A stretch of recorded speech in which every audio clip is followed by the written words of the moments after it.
All right, today we're going to talk about a 2023 Honda Pioneer 1006 wire routing for the TurnPro signal kit, along with the hazard and horn. This video is going to be mostly about wire routing, placement of switches, and things like that. It's not going to be an instructional how-to video. TurnPro and others have already accomplished that, but I did spend a lot of time trying to figure out where to route the wires correctly, where to properly fasten them to keep them out of the way, and then also the mounting of the switches. So we'll get into it. So one of the first things you're going to want to do is go around and give yourself plenty of working space. So I've taken off the fenders on both sides, which also makes you take off the doors. Fairly simple to do. Two bolts on each hinge, and then it's just a bunch of the plastic push pins. Get yourself a automotive push pin tool, makes it pretty simple. And those will pop right off. There's some pins down in the fender, and then there's also some that follow along on the inside of the cab, just inside the door. Once you have the fenders off on both sides, you're gonna wanna drop the skid plate, the center skid plates. There's 3 of them on the 2023 1006. And that takes a 10 millimeter socket. And once you have those dropped, you'll have a lot better access to the factory wire harness that you're going to want to follow to the rear.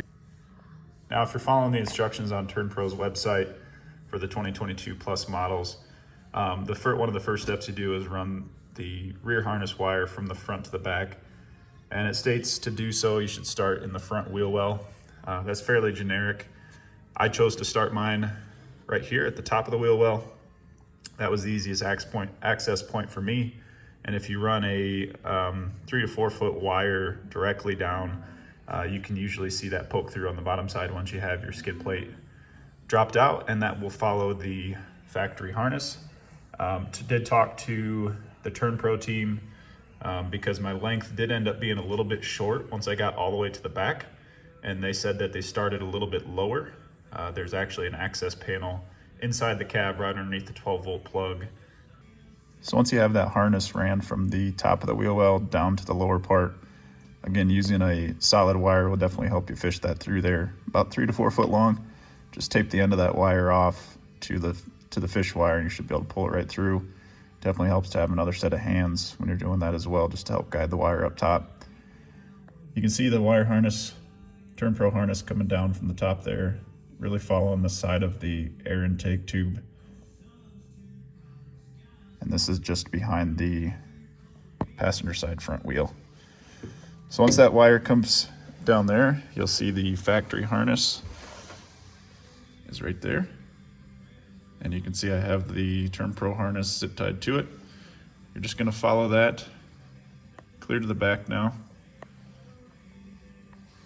And it's just gonna follow along the rail this whole way. Again, zip tied as you see fit.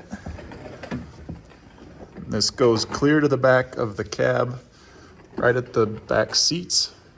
It then goes up from there, and it crosses from the passenger side to the driver's side. So once that passes over to the driver's side, it comes back down, runs along the bottom rail frame here, or frame rail, I'm sorry. You can see I have it zip tied. We're running alongside the driver's side of the transmission and motor. And then once it gets to about where the service access panel is, you can see the harness starts to run vertical. Then it runs up to the top of the shock area and to the rear of the dump box. I did run my wire a bit different at the end here. You can see the factory harness goes up and around the plastic. But if I were to follow that, I would not be able to get it over to the driver's side rear tail light housing because there's not enough space to run it through the hinge area. So this is where I had to splice into the rear harness to give me the additional length. Again, if you choose to start the harness lower in the wheel well, you may not have to do this. I chose to start mine higher just so everything was accessible and I could get to it.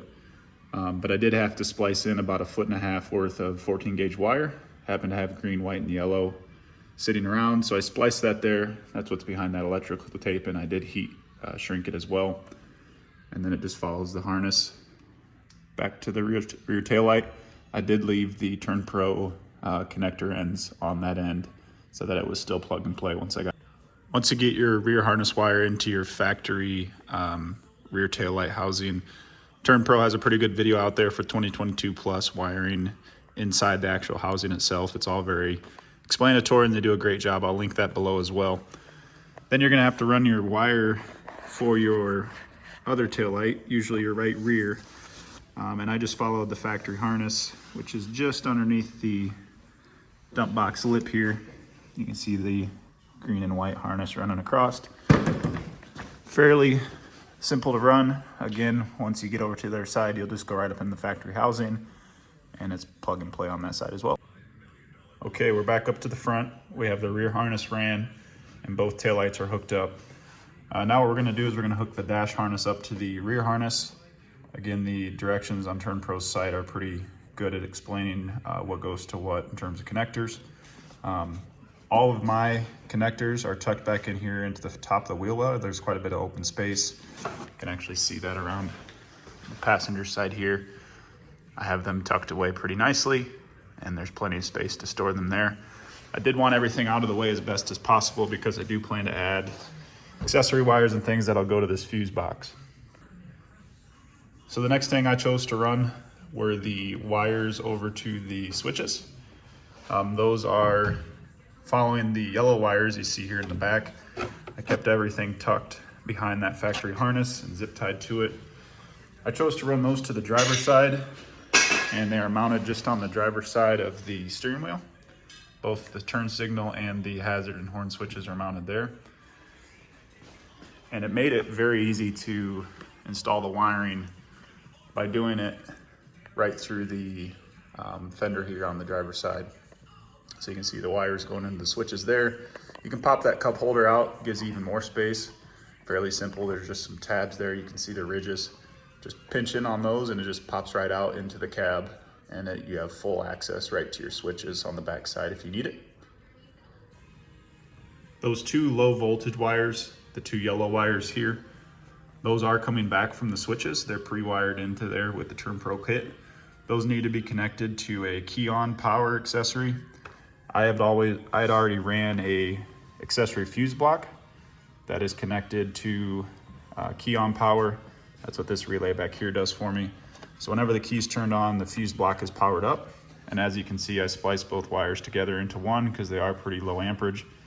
And I have that running off a single fuse. That's a 15 amp fuse, which is probably way more than enough for that little job. What that provides is when you turn the switch on to the unit, those switches will both be powered with backlight.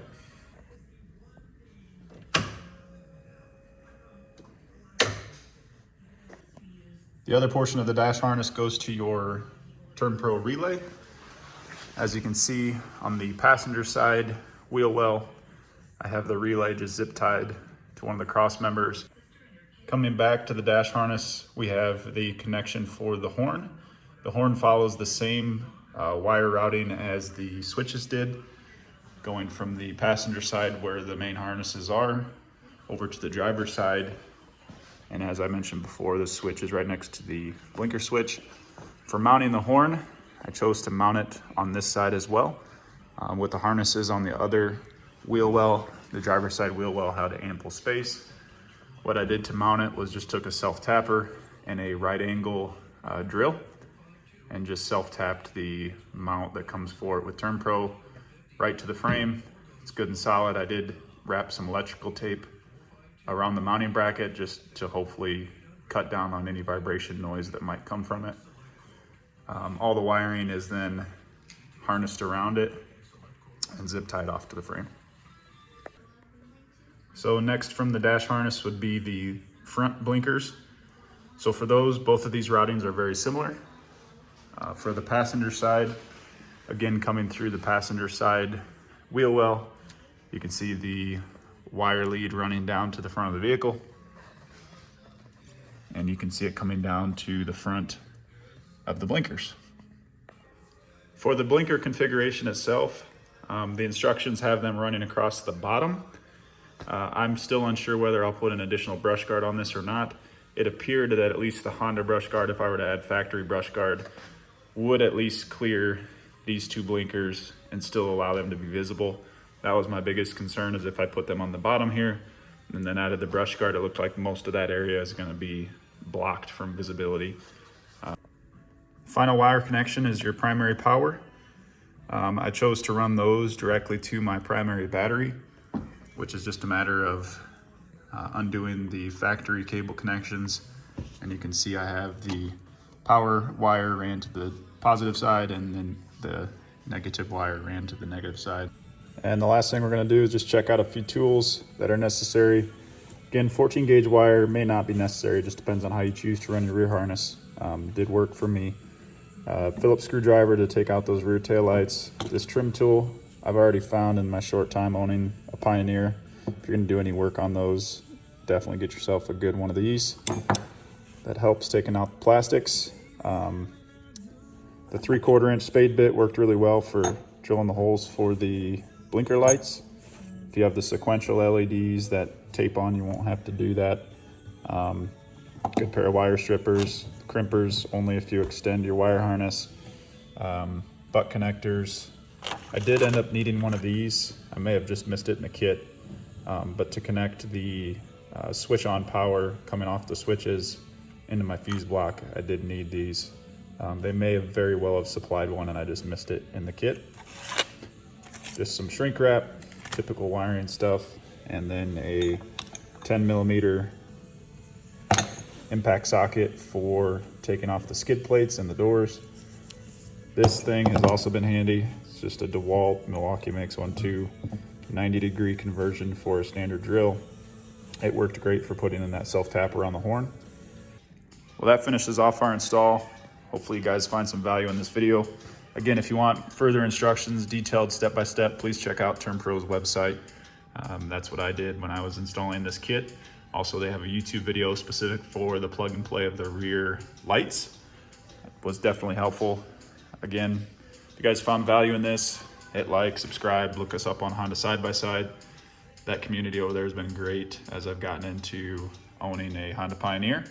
Check it out yourself, and you guys have fun and be safe.